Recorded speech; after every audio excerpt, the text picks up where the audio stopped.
change has a reason. Baby, let it come to you.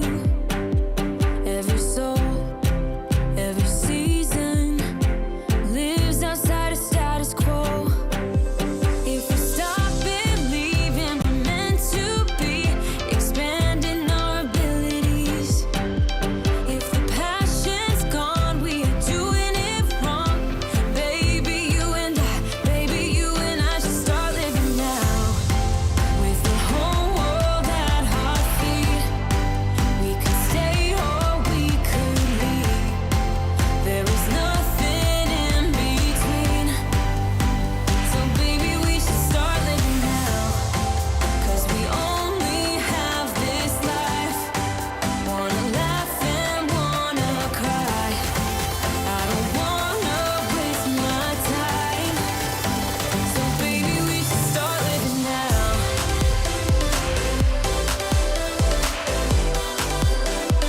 Baby, we should start living now.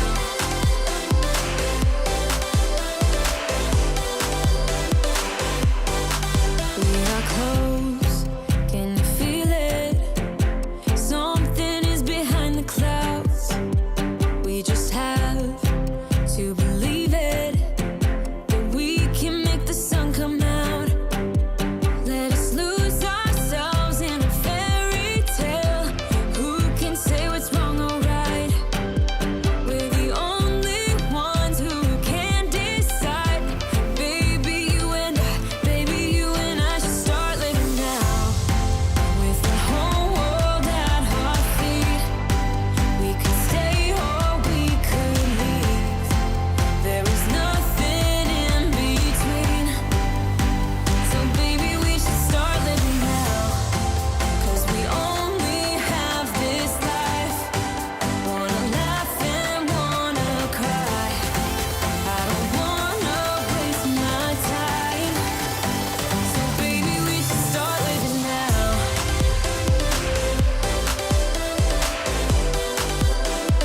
Baby, we should start living now.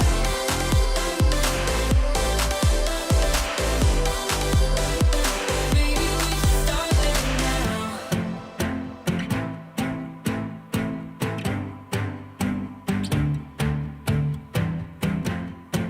I don't wanna waste my time.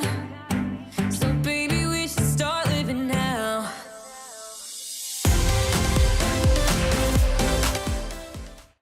Hello, everyone. Happy Tuesday. I'm so excited to be back with you. I can't even believe that it is spring and it's March and we're here. I want to hear all the things. Marty, it is spring your way.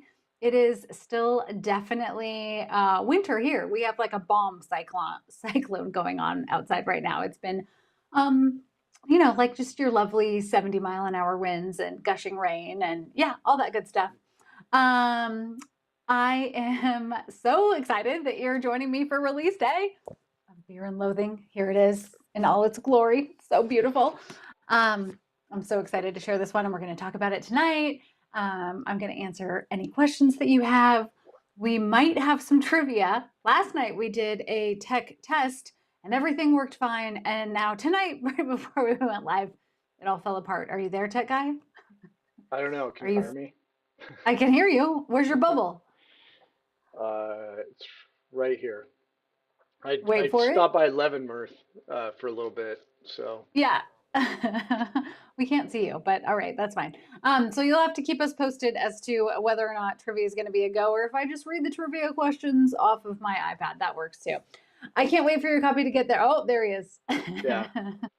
Sorry, I just stopped by Leavenworth for a little while, so. Oh Okay. yeah, You're just Yeah. up having a pint at Yeah, Nitro without me. exactly. What's on tap tonight? I think they're all the good stuff. I mean, I gotta start with the stout because it's a little colder up here right now. Yeah, it works. Okay, that's good. It's so Okay. good. We can hear you. Yay!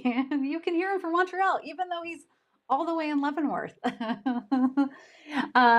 Sue, you're first in line for the hold at your library. Yes, let's go.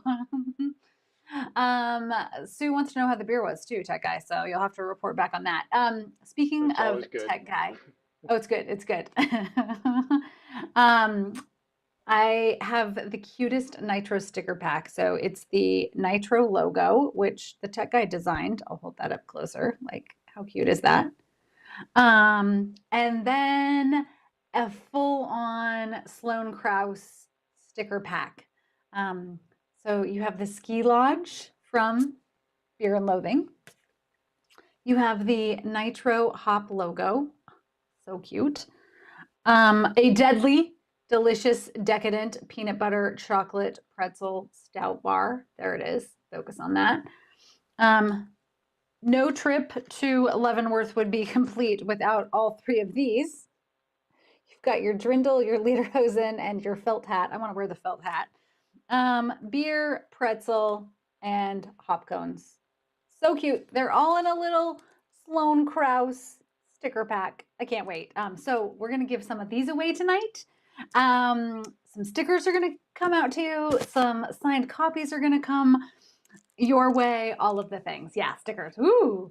So Yin, the tech guy, made the stickers. He's so good. He's multi-talented. He designed all of them. Yeah, he designed the Nitro Hop logo. Kind of this was the vision that I had when I wrote about it in the book. And I was like, do you think you could make this? And yes, indeed, he could. I can't believe it. Melinda, your husband has leather lederhosen when he was a kid. Your son refused to wear them. Shocker. I can't imagine why. He didn't want to show up at school in leather lederhosen. I can't imagine that they're comfortable being leather, but I don't know. Maybe I'm wrong. Kayla, yes, we will put them up on Etsy for sure. We'll get to that this week. Tell me what else is new. April's outfit, right, Cajun? April would have something. Well, I mean, this is pretty. That's nice and low cut, but she'd have to go even. Wait for it. She'd have to go even lower on that. Someone suggested last night an April Ablin and Richard Lord romance where, like, once I decide both of these series are over, they could ride off in the sunset together. Or maybe that becomes a spin-off that nobody wants to read ever. Oh dear.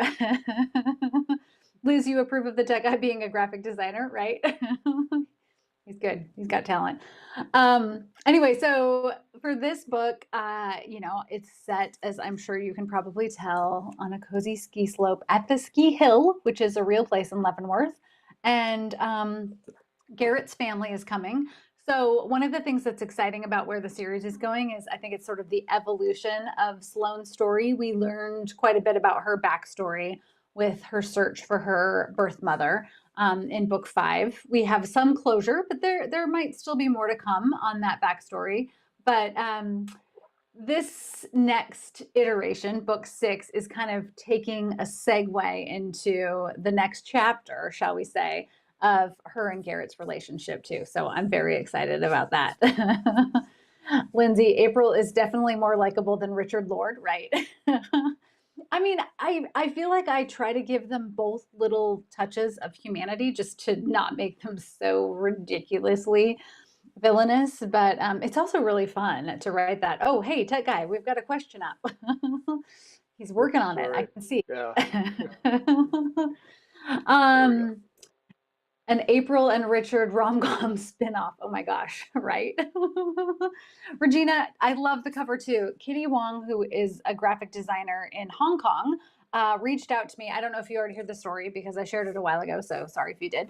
But she reached out to me during the height of the pandemic because she had discovered the Sloan Krause series and really enjoyed the books and just casually mentioned, hey, if you ever are in need of a cover designer, I would love to design a Leavenworth cover for you. And at the time, I thought the series was going to end. So I was like, oh, that would be amazing. Thank you. And then when the idea evolved for book 6 and what's coming next in the series, I reached out to her and it was just perfect and symbiotic. And it was a delight to get to work with her and have my vision of Leavenworth like take shape in her form. So yes, I love it so much. It's so great. Yeah, so I never like to give too much away on a launch party because I know a lot of you are going to read the book, but let's just say that I'm very excited about the evolution of Sloan and her story. What I am going to do, I talked about this briefly on our test last night too, but what I am going to do, just as a little aside, because I do get a lot of email asking about hardcover copies or any sort of like paperback copy of Hold On for Beer Life, the short that I wrote and released last spring. It's too short. It's too short to release in print book form because it would be like 100 pages and it would be this thin and so expensive. It doesn't, like, the math doesn't work. But my plan, my vision for what's going to happen next in Sloan's series is that I will write 2 more shorts. So one is going to come out in May. I finished it today actually. So now it just has to like simmer a little bit and go through the editing process. It's going to be titled A Brew to a Kill. That's going to be out at the end of May. It will come out again in ebook form because it's going to be a novella. It'll be short, like 100 pages with some recipes, of course. And then I'm going to write a holiday short later this fall.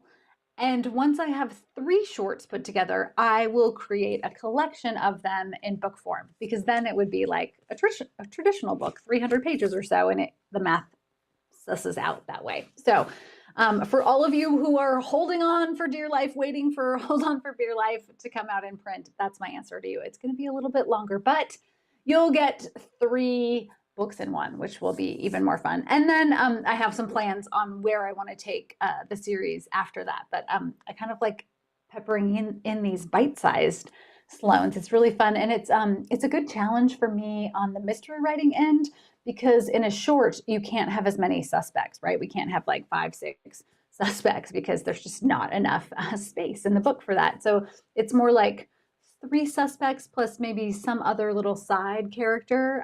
So I've had a lot of fun challenging myself with that.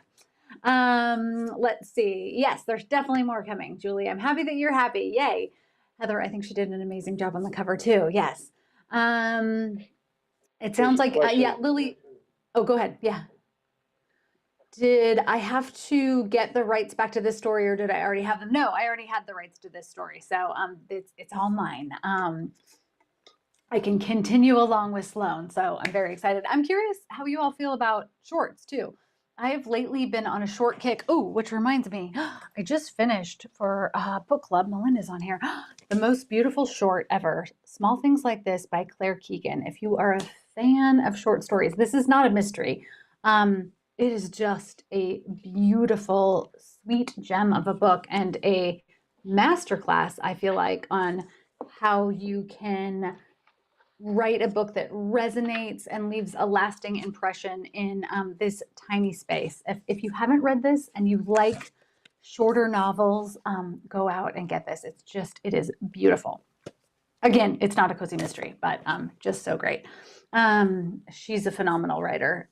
Elizabeth, you've requested it at the library. Yes, you can always request the books at your library. That's awesome because libraries buy a lot of books. So even if they don't have it in, oftentimes they will order a copy for you. So that's great.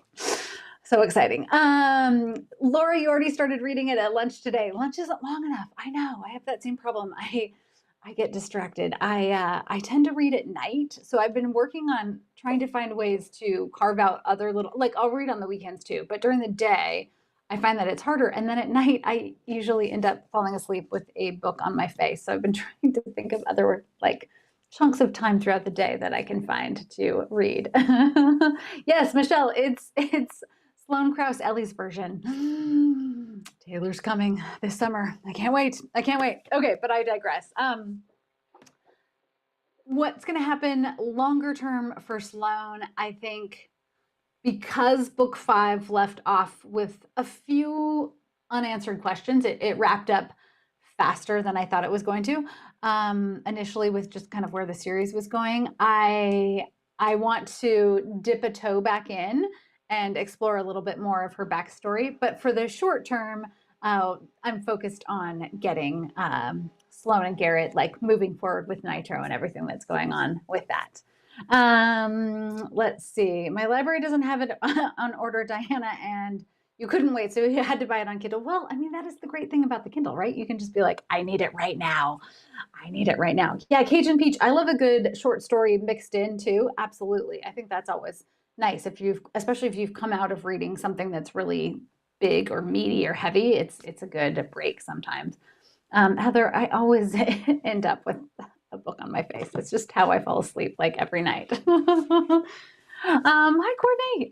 Yeah, Shauna, I feel like they're on a trajectory, and I don't want to give anything away for somebody who might be new to the series, but we learn in book one, Death on Tap, that Sloane's ex-husband Mac has been shagging the beer wench, and that leads her to her new path at Nitro with Garrett, where they are brewing together all the good things in Leavenworth. And one thing that I'm really enjoying about Sloane's growth arc is also sort of watching Mac's growth arc, because I like the fact that even though they realize that they aren't a match anymore, they're sort of growing and changing together, and they're finding these points of connection around Alex.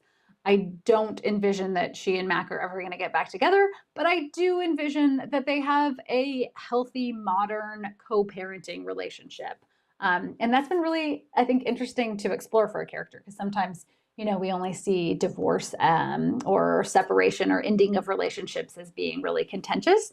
But I feel like Sloane is a character because her need and ability to create family is so central to who she is, that of course she would find a way to forge a new relationship with Mac. And it's been kind of fun because in book one, he was so awful, baby, and just gross, that it's been fun to get to develop him a little bit too. Oh, and here's a little teaser. I feel like something could be brewing for Hans too. So yeah. Regina, I think co-parenting is really important, and it can be done well. And if you spent that much time with someone, you have a history and you have a shared relationship. I know that doesn't work all the time, but I like getting to explore it. Kat, these are hop earrings that the tech guy actually made these too. I know he's so talented. Yeah. Debbie, that's why you love audiobooks. Yes, so you can just listen to audiobooks as you're going. Yeah. Blue K Apple, you just finished Without a Brew. It's one of your favorites. Oh, I'm so excited to hear that. That always makes my day. It's one of my favorites too. Sloane is just such an important character for me. She's been in my head for years, like way longer than Jules, even ironically. Like she came to me back in the day when I was working in early intervention and with a lot of foster care families. And so it's her story is something that I'm not ready to give up on yet. So yes. Jessica, do you have a long outline of when you want specific things to happen throughout this series? Yes, I do. And then kind of those points at which you need resolution to. I, as a reader, get super frustrated if an arc goes on too long. Same thing for, if you're watching a long running television show, at some point in time, we need characters to like make a decision and move on, and then they can start a new growth, a new chapter, right? But there are a couple series that I've read where like the love interest has dragged on for like, I don't know, 17 books or something, and I'm over it. I'm just done. So I'm very conscientious about that when I'm writing. Usually, and I don't know if this is unique to me, but I feel like it tends to go in about like 5 or 6 book cycles for me, that if I'm working on a subplot, it feels like a natural point in time where that subplot could kind of finish, or we would have some sense of closure with it. That seems to be my sweet spot. You can't drop an audiobook in the tub, right, Elizabeth? I know. I'm going to start trying audios on my walks in the morning. I do a lot of music, and I have recently done some podcasts, but I'm thinking audio for my walks. Yeah, Cherry, isn't it annoying if they like, you want to see, we want to see ourselves, I feel like, reflected in characters too, where you could be like, oh, okay, Sloane could have turned really nasty with this divorce with Mac, but instead she did work on herself, and he's doing work on himself, and they're recognizing it. And of course, we need Otto and Ursula involved, and all of those delightful characters. So that's just how it goes. Ted Guy, how are you feeling about with our trivia? Should I break I'm out getting there. some? I'm getting there. What? I'm getting there. I'm almost I there. know what we don't know what that means, but okay, good. Courtney, you agree 5 to 6 books feels like that arc? Yeah, I think it's so great. Just because then from a writing perspective too, I don't want to say that I get bored because every time I come back to these characters in these books, they're like family to me. I'm so excited to be with them again. But I want a challenge as a writer too. So I always want to be pushing myself to think like, what is the next evolution for Sloan, or like what would Hans have going for him? And with that, the one piece that I didn't say is that I also leave space and room for things to change over time, because it can also be like, you have a great idea, or I have a vision plotted out, and then I get halfway through an arc that I'm working on, and I'm like, oh, wait a minute, this is a way better idea. So I give myself permission to do that too, for sure. April in one of the books needs Sloane's help. So that was one way to give her character a little touch of humanity. And then, of course, she has to go back to being just like garish and self-absorbed and all those wonderful things. This is a true story about April in that her self-absorbedness is based on a real person who I don't know. I heard a story about this person secondhand, and I don't want to give anything away because I don't want to call them out. But this person happened to have an entire wall in their office of self-portraits, which I was like, when I heard this story, I immediately like raced home to take a note, because I was like, that just tells you everything you need to know about a potential character if you have an entire wall of photos of yourself. And not just photos, but like stylized photos. It would be like if the wall behind me was just all of like my headshots or something, which I just adore. I didn't know that that was going to turn into April at that point in time, but it was great because once I started kind of thinking about this series, and Sloan, as I mentioned, was so strong to me, I was like, okay, who is this character going to be? Yeah, Julie. Yeah, no, it's really true, Wendy. It's 100% true. I promise you that 90% of what you read in fiction is probably based on some form of reality. No words, right? No words. So again, Carl, don't worry. No, like it's all good. You should definitely have a wall of photos of yourself. No problem. Like people on Instagram who are so full of themselves. Well, I mean, like it can happen, right? We got a question up, tech guy. What does this mean? Are we back in business? Yes. Uh-oh, we lost him. No. Here we go. Here we go. He saved the day. Oh my gosh. Yeah. Yeah. Narcissism much, right? I know. Judy, you stayed at a B&B in Los Angeles that was filled with portraits of the proprietor. She ate with us. It was super weird. Oh, can I use that? That's brilliant. Like, yeah, exactly. Yes, Jamie. Oh my gosh, Jamie, hi. They were definitely glamour shot styles. Yes, like posing with an umbrella, out in the rain, at the pumpkin patch, fake green screen backgrounds, like the whole thing. Fermentation. Oh, they're already answering questions, Tech Guy. Tech Guy, can you pop up for a second and explain how you want to do giveaways tonight with your tech issues? Yeah. Just keep commenting. I'm Okay. gonna do my best here. Yeah. It's all good. We will pop the questions up. I know some of you got a sneak peek of a couple of them. No cheating. On stuff, but yeah, um, no wrong answers. We'll talk about them, but we'll just keep commenting. And the one thing that is working is my random name picker, so we'll get that going, and I will just pop in with names. How about if I Awesome. draw the names and you can like announce the prize? Perfect. That works for me. Okay. All right. Good. Okay. Whew. Let me know when you're ready. I'm ready. We're Okay, ready. We're ready. Okay, I'll so show question one again. okay, question one. And you do not have to have the right answer. These are just You're right. fun. I love doing this is like our pub style trivia for Sloan, right? So all guesses. You don't have to have a right answer to win. We're literally going to give away just a ton of books and stickers. And because of tech glitches tonight too, we'll probably draw more names tomorrow. So just comment. Okay. Some of you already have it. You're too smart. Sloan would be so impressed. What is the name of the process used to convert sugar into alcohol during the beer brewing process?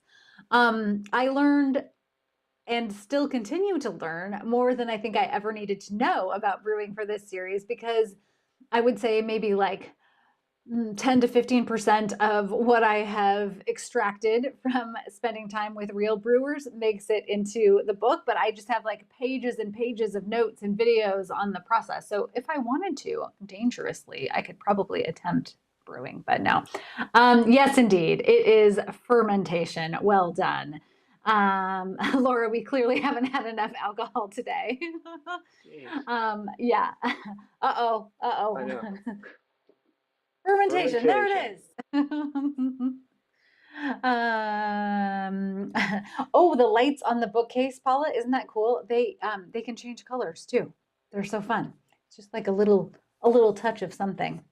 Diana, your husband did home brewing a few years ago. What was it like? Did it turn out? Were you like, yes, I'm a fan, or not so much? No bodies, Jerry, no bodies in the beer vat. So gross. Yes. So it is fermentation, and it's interesting because a lot of times we don't love things that ferment, but in the case of beer, we do. So well done, well done. We should all just start our own home brewing club right now. Here we go. Okay, moving on to question number 2. All right. What do we got? Okay, which river? Oh, this is good for anyone who has read the Sloan Krause series. You might likely know this. Which river runs through the center of Leavenworth, providing a picturesque backdrop for the village? Who knows this one? Who's been to Leavenworth? I know a few of you have been to Leavenworth. Caitlin, I'm thinking about you. I saw you in Leavenworth. Paula, a friend started home brewing with other friends, and now they own a brewery. Okay, I'm coming. That's amazing. Kat, home brewing is a blast. I know. I've watched the tech guy do it, but I feel like maybe this summer I'm gonna try my hand at it too. April, Wenatchee. Yes, Paula, the Wenatchee River. You have it. The Wenatchee River runs through Leavenworth, and it really is picturesque and just beautiful. Sloan often talks about, walking along the river when she's out hiking on Blackbird Island. People come and float the river in the summertime. In the winter, it's icy and a winter fishing paradise. It's just absolutely beautiful. Debbie, you do not remember. It's okay. It's okay. You can still win. We're just giving away prizes to be able to share the book love tonight, because I always get so excited for a new book to come out. So there you go. Okay, tech guy, moving on. Question number 3. Oh, I didn't even show it. The Wenatchee River. Oh man. Oh my gosh. There we go. Number 3. Oh, this one is really good. And this, I feel like, is perfect for a mystery. Okay, so speaking of rivers, in 1814, a brewery in London released thousands of gallons of beers onto the streets, resulting in what is known as the Great Beer Flood. This is a real thing. How many people were killed in the flood? People were killed by beer. Again, this goes back to April and her wall of selfies. Sloan might actually have to kill, or no, Sloan wouldn't kill someone. Someone in the Sloan Krause series could actually kill someone with beer. Can you believe that? I had no idea, but when I read this fact, I was blown away. And of course, I have notes. I don't know how it could happen. Like, maybe during an ice festival and the streets get filled with ice. Beth, the 0. I like that, but no, Jamie, it's not 0. It is definitely not 0. Julie, 500. Yeah, that would be a lot. 700. Chills, 10,000 people. Wow. They were all very drunk. Yeah, I love it. These are all great guesses. Okay, tech guy, you want to do our reveal? Drum roll. It is, wait for it, 8. 8 people died. Kim and Cat Webb, you got it. Taylor, I know, 14, 10. How how much beer to flood on a street, right, Laura? I need so many more details about this great beer flood, but I can't fathom that idea that you could die in a flood of beer. That seems terrible in every way, shape, or form. It was an elaborate plot. It was definitely April Ablin's grandmother. Yes, that's awesome, Andrew. Totally. I love it. Oh, and then we could have a modern mystery where April realizes that her grandmother was a serial killer. Okay, all right, we're on to something. I got to take a few more notes. New book. They went happy, right, Valerie? I know. So yeah, how did they have the capacity to make that much beer? I need to know this too. That's a lot of beer, like to drown in beer. Yeah, anyway. Jennifer, am I the only one thinking they were all victims of cirrhosis of the liver? Yeah, they drank themselves to death. It does sound like a Far Side cartoon, right? Oh, Regina, right? Many more were probably drunk. Yeah, I didn't spend the time looking up all the details, but I made a note to go back to it because if it doesn't work its way into a book for a murder plot, because the logistics of that in modern day seem a bit tricky, we're definitely going to have a reference at some point to this great beer flood. Shauna, your brain went to green beer, right? Yeah, like the river in Chicago. Maybe, could be. I don't know. Okay, Tech Guy, what do we got next?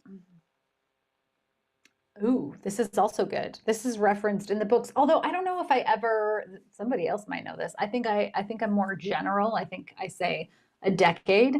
But what year was Leavenworth, Washington transformed into a Bavarian style village to attract visitors? This is all true. I've told this story a zillion times, but Leavenworth was on the brink of dying, and a few members of the town council went and did a project with the University of Washington, UW, their marketing department, and they said because of the Alps and the way that the village is nestled in between all of the mountain ranges, they should rebrand themselves as a Bavarian village. And when I was working on the latest on this book, I found someone from the council sent me the PDF of the restrictions in town for how everything has to look. So everything has to have a Bavarian aesthetic.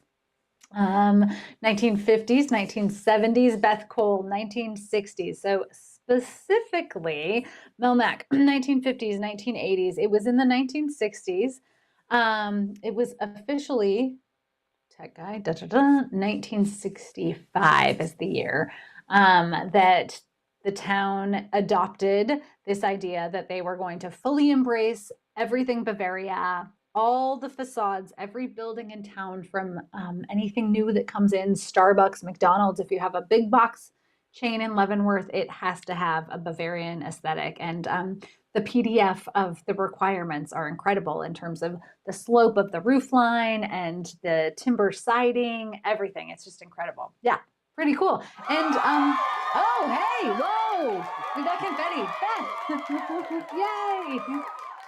That's a lot of cheering. I know. I like it. Beth, crowd sound. Yeah. You got crowd sounds back, so that's something. Beth, we're starting out right away with a signed copy of a book. Also, if you win something on the live tonight, send me a private message or email me on my website, elliealexander.co, with your mailing address, and we'll send everything out tomorrow. You missed it by 2 years, Elizabeth. Bummer. Well, they were brilliant in their rebrand because the town is going strong, which leads us into our next question, I think. Is that right, Tech Guy? Actually, this one is interesting because I don't have a backdrop now, but they do have fast food in Leavenworth, but everything looks Bavarian. So everything looks Bavarian. There's a McDonald's and it has the golden arches, but the sign is literally carved out of wood and painted red and yellow. The same for Starbucks. Yeah. Yeah. Exactly. Okay, what do you got for our next question? We got question 5 here. 5. Yeah. Okay, so this falls in line after we just talked about the fact, so they have been embracing their Bavarian culture since 1965. What is the annual revenue generated by tourism? This is a good question to let us decide whether or not we think they made the right choice in switching this over. Belmac, Bavarian Leavenworth is 10 years older than you are. Woo! I love it. Jamie, I wish more places did that too. I just watched a really interesting, like, mini documentary on YouTube about sort of the aesthetic of America and, kind of the sprawl that was created where big box stores came in and everything looks the same. You don't know that you're in a different town. And this idea that there's kind of this resurgence into the idea of building these small town community, Main Street, um, which I love. Ashland and Leavenworth are both those kinds of places, which is why they are places that I'm writing about. Ooh, okay. Oh, wow. We're in the billion. Did somebody say billions? That went by so fast. Maybe not quite. But as you'll see from the next slide, it's definitely a lot of money. According to 2018 tourism report, $232 million just in that 1 year alone from visitors coming. And I think we all need to go visit. So if you haven't been, start thinking about it because it is amazing. It, And it so could be worth a it. little, it could be less now though that the Oktoberfest moved to um, why is the name escaping me? To Wenatchee, although Wenatchee, I yeah. heard that there is a whole group led by Icicle Brewing, which is the inspiration for Durkeller. They're trying to bring it back again this year. Oh, good. Elizabeth, if you go to Google for the answers, you have to lose the feed. That's okay. You can cheat. You could have your phone out. Has anyone done pub trivia nights? They're so fun. I love them because it's just random facts like this. But I do get very, very irritated if someone has a phone out and is cheating. And I feel like that could also be a potential future murder plot for this series because if Sloan and Garrett start doing like pub trivia nights at Nitro and there is somebody who's cheating to win free beer, come on. Oh, yay. Okay. Woo, April. I love the level of cheer. You're bringing that tonight. It's a good Okay, day. it is. It's awesome. You are getting the Sloan Krause mystery sticker collection with Nitro on the back. Yay, April! Congratulations. Woohoo! It's gonna be awesome. Marie, you get a beer stein annually. That's awesome too. I love it. Yes, they are. They are trying to move Leavenworth or Oktoberfest back to Leavenworth, and obviously 2018 was pre-pandemic. But I mean, I think you're talking almost $2.5 million or 250 million dollars in revenue. That clearly was a wise choice, and it's not slowing down anytime. And they have so many other festivals. There's the winter holiday markets and Ice Fest and Mayfest in the spring. So go, go, go. I don't get kickbacks from them. I think it's such a charming, beautiful place. And I like to pretend that I would bump into Sloan or April or Garrett or Otto and Ursula. Anyway, okay, moving on. Which country is known for producing the most beer in the world? I think we had a similar question to this last year with trivia, but I would be interested to hear if anybody remembers this.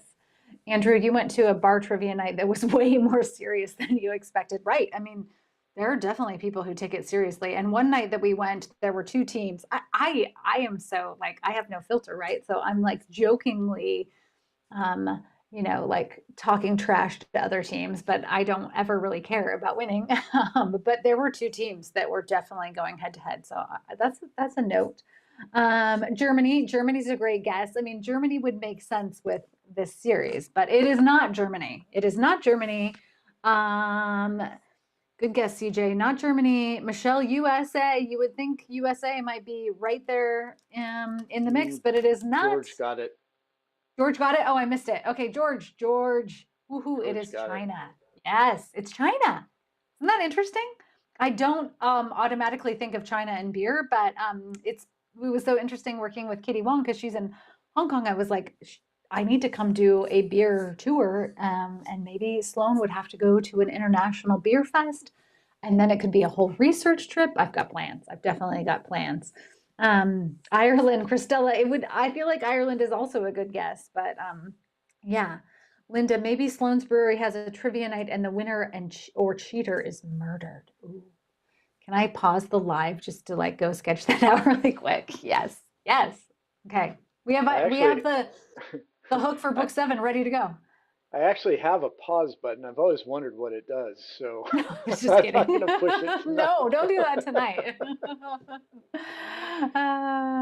Paula, there's a series on Acorn called Trivia that's about a team that takes it way too seriously. Okay, we're watching that tonight. Okay, I can't wait. Andrew, go download that.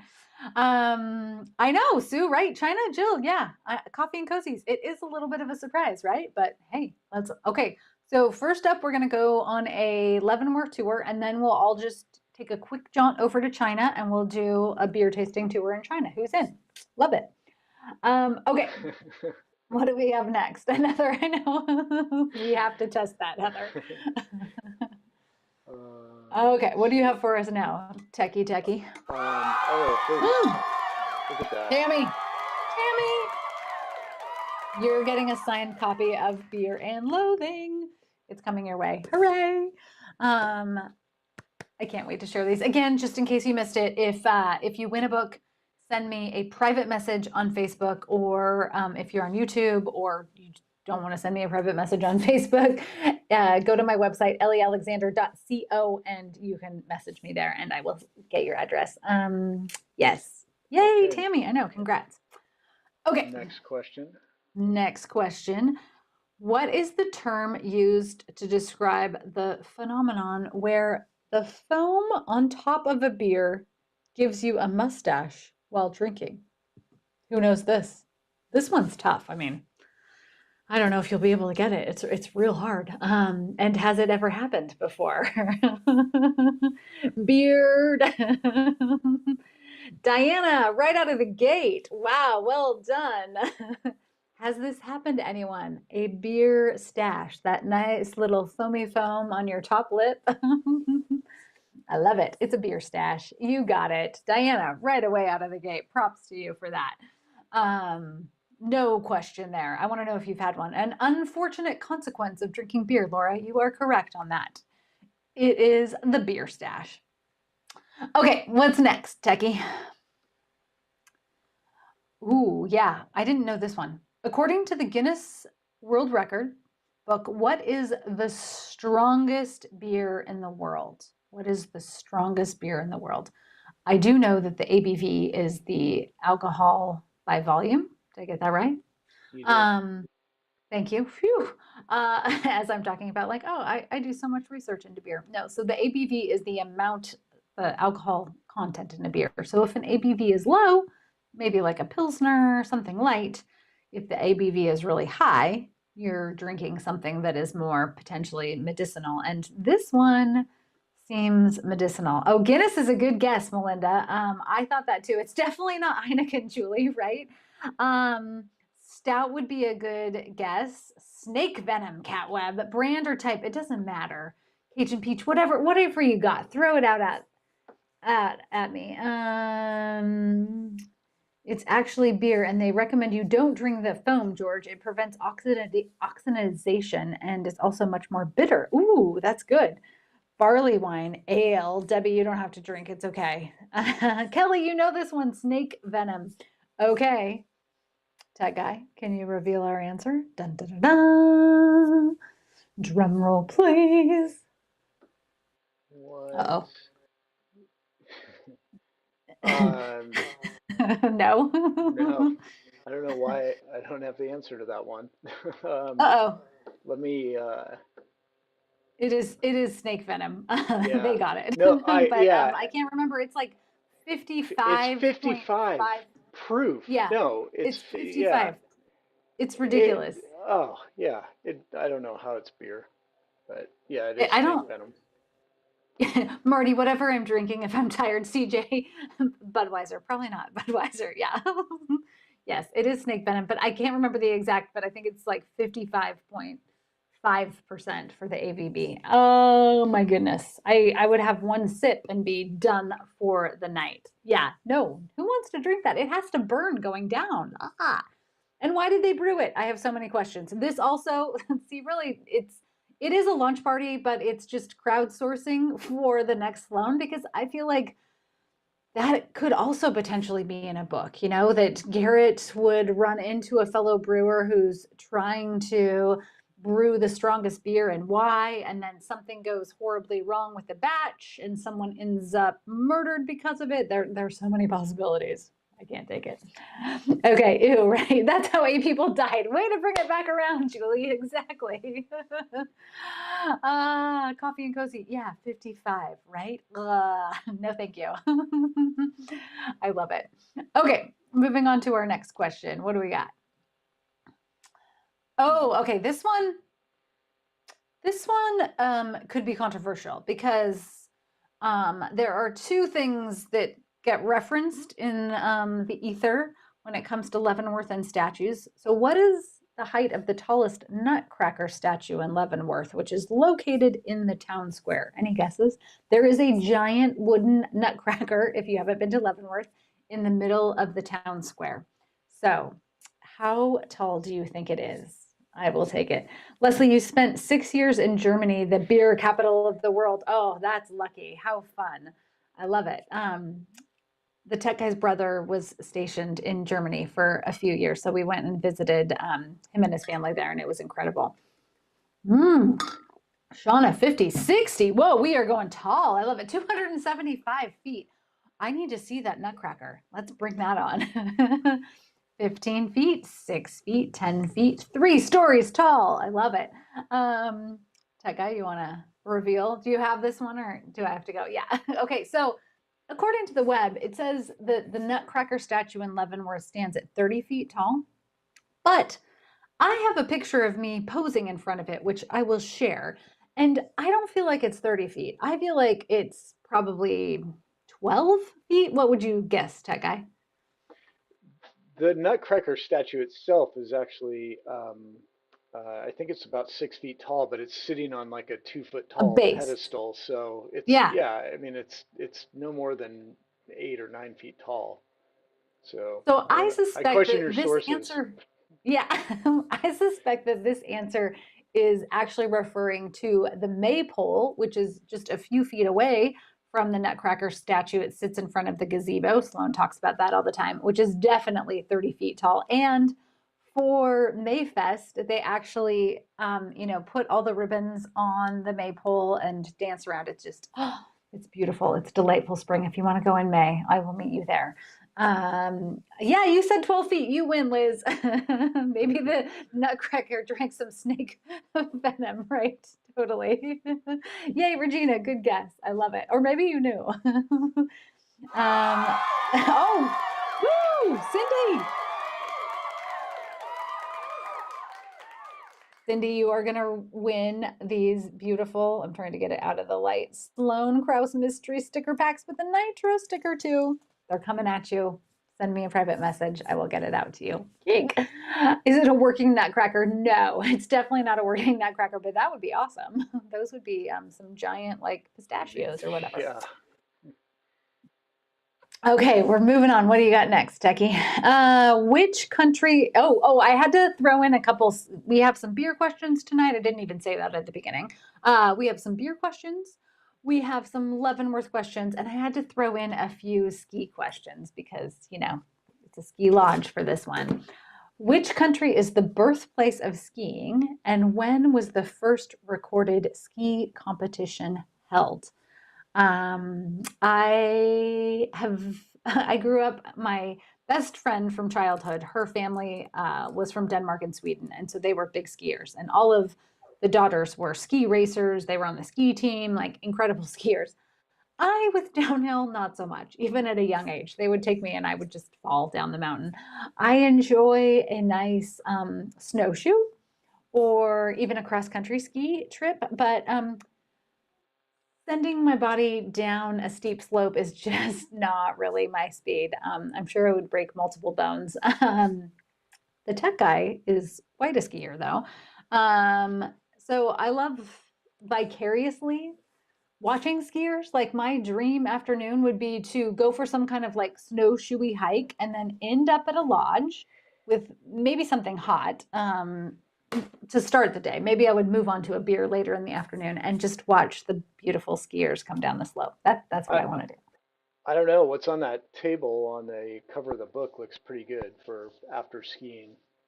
That's true. That's true. And that recipe is in the book. That is for Sloan's chocolate peanut butter pretzel stout bars. That is a mouthful. You make a pretzel crust, and then there's a chocolate stout mousse that you could do with or without a stout. And I say that in the book. And then there's like a delicious peanutty brittle topping. They're amazing. Yeah. Melinda's ski season in Tahoe is going to be epic this year. I read that the lifts might stay open until like late this summer. Is that incredible or what? Diana, hot toddies by the fire. Ooh, hot buttered rum. Now we're talking. Okay, we can have a little cozy chat around the fire and watch skiers. Okay, Tekka, you got our answer. Norway. I saw quite a few guesses there. The first recorded competition was held in 1843. That seems early, but I bet skis were functional back then too. You know, you'd actually get there. Lots of good guesses. Lots of Switzerland. Yeah, definitely. I love it.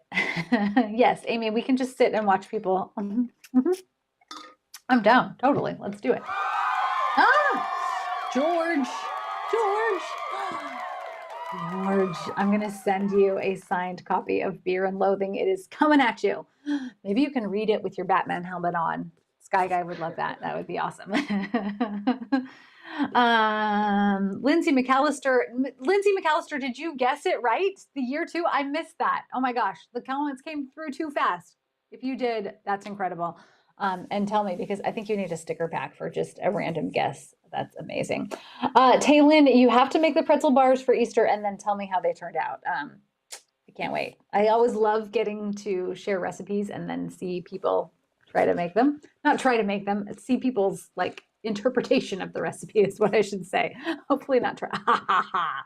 Try to make them. I dare you.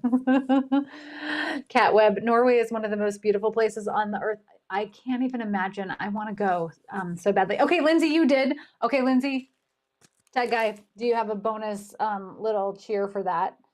I know Yeah. I said you didn't Oh, have boy. to know any answers. I could be murdered myself for this for trivia night, but I mean, come on, if you guessed that randomly, that's so impressive. So you're getting a sticker too. Good job. Okay, I think we have two more questions left. What is the name of the first ski lift ever built, and where was it located? The murder in this one, this is not really giving anything away. I think you can probably tell from the cover, occurs on a ski lift. I have been on many a ski lift in my day. And it's always like the getting on and getting off part for me that is terrifying. Leavenworth, I wouldn't say it's like Leavenworth proper. If you are skiing on the ski hill, it really is a ski hill. So it's kind of an old chairlift. You're not talking about like big runs like you would have on Mount Rainier or Bachelor, or any of like the bigger mountains in the Pacific Northwest. It's like a beginner. So I mean, not that you wouldn't get good skiing, but it's not that kind of a slope. But because of that, they have the old chairlifts that don't really have any protection, and you just hop on and hop off them. And so when we were up there, I was up in the summer actually, and I was thinking I want to set a book in the winter. And I was imagining, this is how it works as a mystery writer, I was imagining someone, just kind of taking a fall off the lifts. Now, in real life, as Melinda was saying, in Tahoe, I've seen pictures that the ski patrol is trying to dig out the chairlifts at the very top of the run because there's so much snow, like over 700 inches or some insane amount of snow. So if you fell off that chairlift, you would be fine. Okay, the Matterhorn. Ooh, good guesses. I wasn't paying attention, so I bet somebody already got it. Tekka, you have our answer for this one. The first ski lift ever built was called Up and Over, and it is located in Sun Valley, Idaho. I would have guessed Switzerland too, or Norway, Germany, somewhere in Europe, but right here in the United States, in Idaho. Has anyone ever skied in Sun Valley, Idaho? And have you been on Up and Over? I want to know. Tell me. Did anyone guess this one too? Coffee and Cozy, you have no ideas. I know, it's fine. Leslie, Austria in 1912. Ooh, that feels right too, but sadly no. Paula, you've seen videos of people falling and hanging by an arm or a bag or something. Oh yeah, no, that does not sound fun. No, no. We only want that to happen fictionally, fictionally, right? Um, Lillian, you're too chicken to even try to ski. Give me a blanket and a book and paper and pen. Yep, exactly. Regina, I would prefer to watch, right? I know, I'm with you. I'm with you. I can't imagine just like dangling off a ski lift like that. Melinda, you got the place right, but no clue on the name. Yes. Yes, Suyin, the first ever in the world. Tuck that into your trivia hat. Really, our trivia lunch party nights like this are just my gift to you, so that if you go to real pub trivia, you're going to remember back and be like, wait a minute, I knew that one. Judy cooking dinner while trying to. Yay! I love the bonus. Kat, you're getting a signed copy of Beer and Loathing. It is coming your way. So message me. Message me, message me. Okay. This is last but not least. It's a doozy. So get yourself in the right zone for it. All right. Are you ready? Here we go. Tech guy. Wait, we Final question. need a drum roll for the final question. Oh, very nice. Yeah, love it. What is the highest ski lift in North America, and where is it located? Hint, it is not up and over in Sun Valley, Idaho. I will give you that. Yeah, hot chocolate by the fire. I'm with you, definitely. Kelly, you love going up ski lifts in the summer in Whitefish, Montana. Oh, you would always take your guests up so they can see forever. Yeah, when we were in Austria, we did that in the summertime. We took the ski lift all the way up to the top, and it was just beautiful because it was like rolling hills. And then once you got to the top, there was a restaurant, so you could have an afternoon coffee and a little pastry outside. It was amazing. Paula, the one time I tried snowboarding, I could not grasp it. I found myself laying on the side of the bunny hill. Oh no, yeah, right. Oh no, and then 2 weeks later you found out you were pregnant. Oh no. Well, good thing that you were safe and that everything turned out fine. The bunny hill is like that's my speed. Somewhere in Colorado, Vermont. Good guesses. Mount Baker. I don't recall a ski lift on Denali. Totally, Joseph. Yeah, can you imagine? It's at the top of Everest, obviously. Duh. I mean, you just take the ski lift up. What's the big deal? New York. Okay. Tech guy, you have our big last and final question reveal. It is the Imperial Express Super Chair at Breckenridge Ski Resort in Colorado, which reaches an elevation, this is huge, of 12,840 feet. So for perspective, if you've read the Bake Shop Mysteries, when I talk about Mount Ashland's summit is like 8,000 feet. So that if you're going up the ski lift almost 13,000 feet, that's high. Shauna, you got it. Woo, we got some guesses. Imperial Express Super Chair. Have you been on it? I need to know. I need to know. It's amazing. So many good guesses tonight. So fun. I know it makes me dizzy thinking about it too, Julie. And like, I would definitely need something to hold on to, and I would maybe want to be strapped in. But then it is beautiful too. It's all the things. It's all the things. So, and you didn't know they were given names. Yeah, a bunch of the ski lifts have names. Isn't that great? I know. All right, good stuff. You all are such sports when it comes to trivia. And Tech guy, nice job. You pulled it out of the hat somehow. You had your own Bunny Hill magic moment. I love it. Yeah, it was a close one. Whew, I know, and it's so ironic after testing last night too. Go figure. Isn't that how it always goes? Always. It's the way it rolls. What's that? Always. Always, always. Jamie, I shall decline to go on that one. It's fair. It's fair. Melinda, Flagstaff has one of 11,500 feet. You've been on that one too. Woo! What happens if you're too chicken to jump right off at the right time, Sherry? You just go right back down around again, and then you just never get off. Some of them you are not strapped in. No. You're almost here. Oh, come on. You're whoa. Now I'm like way out of focus. Come on, camera. Whoa. Anyway, you're almost never strapped in because when you get to the point of exit, you got to go. You gotta go. There's no right. You can't ride it back down. Well, you could, but then you might end up in a book like mine. Yeah.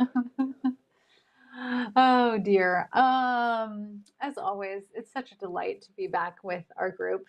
I adore you all so much. So fun, even with our little technical glitches to start the night. Thanks for being troopers. Again, just as a reminder, if you won something tonight, if you won a copy of Beer and Loathing or stickers, please send me a private message on Facebook or go to elliealexander.co and send me a message with your mailing address so that I can send you out a little Bavarian bookish delight. I do want to mention, because this came up a lot, there were a few glitches with this book. I guess it's April. She's in the mix right now.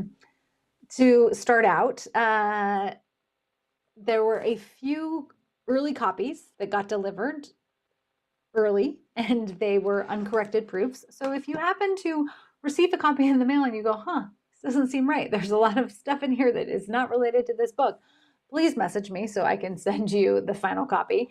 And then a lot of you have been asking about signed copies, and you can get a signed copy directly from me because this one's being published by Sweet Lemon Press. So again, just go to my website. If you click on the link for Beer and Loathing, there's a little pre-order direct button on the bottom, and I will sign and send it out to you. So there you have it. I have, Jessica, when will the stickers be live on Etsy? I'm gonna take pictures of them, but soon. How's that? Soon, hopefully by the end of the week. They're so cute. I love them. In fact, I just told the tech guy I need a new phone so I can put them, or a phone case, not a new phone. I need a new phone case so I can have my whole phone case be Sloan. I am working on a few upcoming lives for April and May.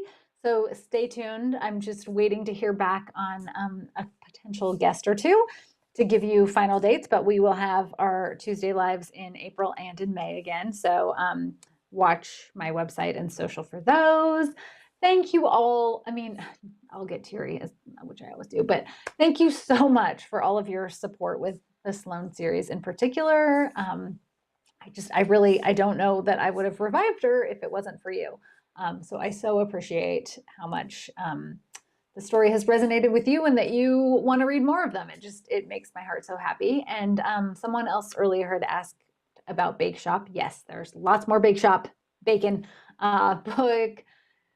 Oh no, now I have to do math. 18? Book 18? No, 17. Book 17 comes out, Catch Me If You Candy, in August. So I already have a lot of plans in the works for that. And book 18 will come out early next year, early 2024. And I'm starting this week my word count for book 19. So there's lots more. There's lots more coming. Thank you all. I know, Kat, I love the crowd too. I love our group. Like, it's just the best people. Book people are the best people. Yes. Anyway, I would second that. I appreciate everybody, even with the tech glitches. I left. I'm now at the beach, so you needed a beach break. I'll be back later. Yeah. Okay, perfect. As always, you all are the best. Thank you so much, and happy reading in the meantime. Good night.